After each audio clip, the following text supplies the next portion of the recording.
Kant Kumar R ಯಾರು ಕಿಚ್ಚಿನ ಆಕ್ರೋಶದ ಮೂಲಕ ಪ್ರತಿಭಟಿಸುವಂತಹ ಗುಣ ಯಾವಾಗ ನಿಮ್ಮಲ್ಲಿ ಕಾಣಿಸ್ಕೊಳ್ಳೋಕೆ ಶುರು ಆಯಿತು? ಯಾರಾದರೂ ತಪ್ಪು ಮಾಡ್ತಿದ್ದಾರೆ ಅಂತಂದರೆ ಅದನ್ನು ಪ್ರಶ್ನೆ ಮಾಡ್ತಿದ್ದೆ. ಮತ್ತು ತಪ್ಪೇ ಮಾಡಿಲ್ಲ ಅಂತಂದರೆ ಅದರಲ್ಲಿ ಇನ್ನೂ ಜಾಸ್ತಿ ಧೈರ್ಯ. ನನ್ನ ಪ್ರಾಣ ಹೋದ್ರೂ ಪರವಾಗಿ ಅವರಿಗಾದರೂ ಜಾಬ್ ಸಿಗಲಿ.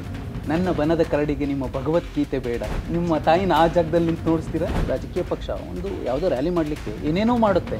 ನಮ್ಮ ತಲೆ ಒಳಗಡೆ ಶಿಕ್ಷಣ ಅನ್ನೋದು ಬಂದರೆ ಎಂಥವ್ರಿಗೆ ಬೇಕಾದ್ರೂ ಪ್ರಶ್ನೆ ಮಾಡ್ಬೋದು.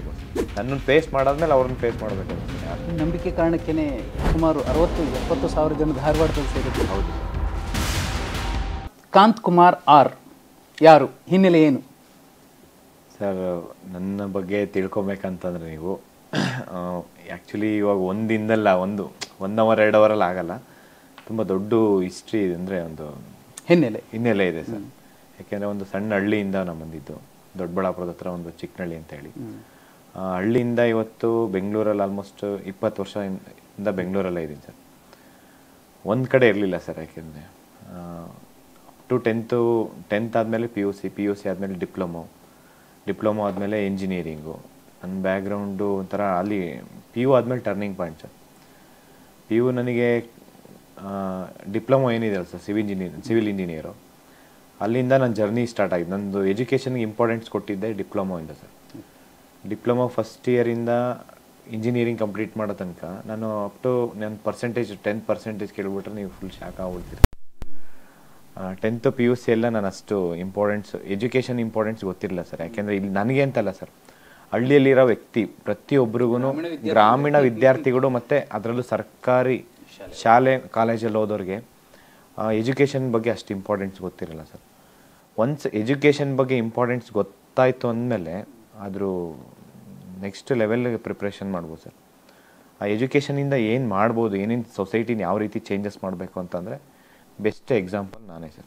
ಸರ್, ಈ ಬಂಡೇಳುವ ಗುಣ ಅಥವಾ ಈ ಕಿಚ್ಚಿನ ಆಕ್ರೋಶದ ಮೂಲಕ ಪ್ರತಿಭಟಿಸುವಂತಹ ಒಂದು ಗುಣ ಯಾವಾಗಿಂದ ನಿಮ್ಮಲ್ಲಿ ಕಾಣಿಸ್ಕೊಳ್ಳೋಕೆ ಶುರು ಆಯಿತು ವಿದ್ಯಾರ್ಥಿ ದಿಸೆಯಲ್ಲಿ? ಆಲ್ಮೋಸ್ಟ್ ಒಂದು ಸರ್, ನಾನು ಎಲ್ಲೇ ಆಗಲಿ ನಾನು ಖಂಡಿಸ್ತಿದ್ದೆ ಸರ್.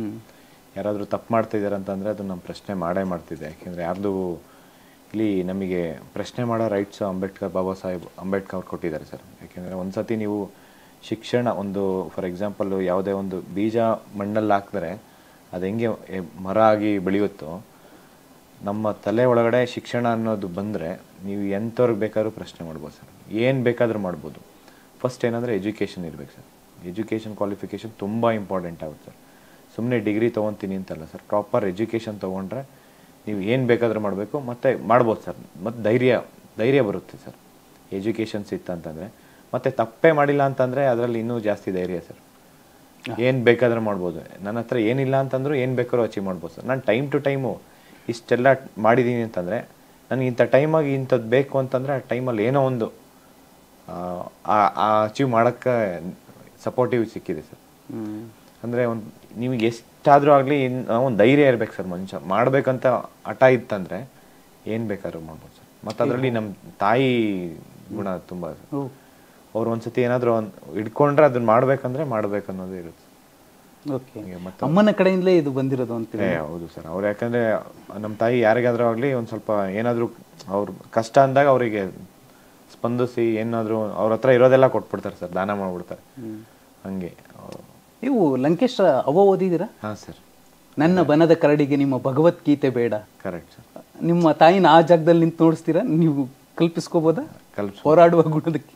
ಯಾಕೆಂತಂದರೆ ಸರ್, ಈಗ ನಾವು ಹೋರಾಟ ಮಾಡೋದಕ್ಕೆ ಬೇರೆಯವ್ರಿಗೋಸ್ಕರ ನಾವು ಮಾಡ್ತೀವಿ ಅಂದಾಗ ಅಲ್ಲಿ ಸೆಲ್ಫ್ ಅನ್ನೋದು ಏನಿರಲ್ಲ ಸರ್. ಏನು ಬೇಕಾದರೂ ಮಾಡೋಣ. ಈಗ ಜನನೂ ಅಷ್ಟೇ ಸಪೋರ್ಟ್ ಮಾಡ್ತಾರಂತ ಅಂದಾಗ ವಿದ್ಯಾರ್ಥಿಗಳು ಅಷ್ಟೇ ಸರ್. ನಾವು ಅಂತಂದರೆ ಇವಾಗ ಎಷ್ಟೋ ವಿದ್ಯಾರ್ಥಿಗಳು ಹೇಳ್ತಾರೆ ಸರ್ ನಮ್ಮ ಮನೇಲಿ 3 ಜನ ಇದ್ದೀವಿ, ನನ್ನ ಪ್ರಾಣ ಹೋದ್ರೂ ಪರವಾಗಿಲ್ಲ ಸರ್, ನಾನು ಹೋರಾಟಕ್ಕೆ ಬರ್ತೀನಿ, ಹೋರಾಟ ಮಾಡೋಣ ಸರ್. ನನ್ನ ಪ್ರಾಣ ಹೋದ್ರೂ ಪರವಾಗಿಲ್ಲ, ಇನ್ನಿಬ್ಬರು ಇದ್ದಾರಲ್ಲ ಅವರಿಗಾದರೂ ಜಾಬ್ ಸಿಗಲಿ ಅಂತ. ನಾನು ಹೇಳ್ತೀನಿ ನಾನಿಲ್ಲ, ಫಸ್ಟು ನಾನಿದ್ದೀನಿ, ನನ್ನ ಪ್ರಾಣ ಇರೋ ತನಕ ನಾವು ಹೋರಾಟ ಮಾಡ್ತೀನಿ, ಆಮೇಲೆ ನೀನು ಬರೀ ಅಂತ ಹೇಳಿದ್ವಿ. ಯಾಕೆಂತಾರೆ ಆ ಒಂದು ಇದಿದೆ ಸರ್ ನನಗೆ. ಫಸ್ಟು ಏನೇ ಆದ್ರೂ ಫಸ್ಟ್ ನಾನು ಇರ್ತೀನಿ ಸರ್. ಫಸ್ಟ್ ಏನೇ ಫೇಸ್ ಮಾಡಿದ್ರು ನಾನು ಫೇಸ್ ಮಾಡ್ತೀನಿ.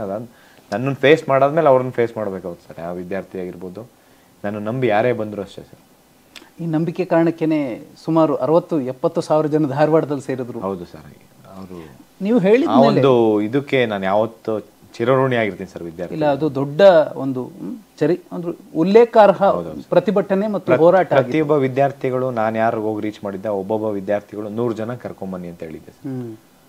ಮೇ ಬಿ ಅವರು 100 ಅಲ್ಲ ಸರ್, 500 ಜನಕ್ಕೆ ಅಪ್ರೋಚ್ ಮಾಡಿರ್ಬೋದು, 1000 ಜನಕ್ಕೆ ಕರೆದಿರ್ಬೋದು. ಅದು ಅಲ್ಲ, ಇವತ್ತಿನ ದಿನದಲ್ಲಿ ಒಂದು ರಾಜಕೀಯ ಪಕ್ಷ ಒಂದು ಯಾವುದೋ ರ್ಯಾಲಿ ಮಾಡಲಿಕ್ಕೆ ಏನೇನೋ ಮಾಡುತ್ತೆ, ಆದರೆ ವಿದ್ಯಾರ್ಥಿಗಳನ್ನು ಒಗ್ಗೂಡಿಸೋದಿದೆಯಲ್ಲ, ಅದು ಸುಲಭದ ಮಾತಾಗಿರ್ಲಿಲ್ಲ ನಿಮಗೆ ಆ ಧಾರವಾಡ.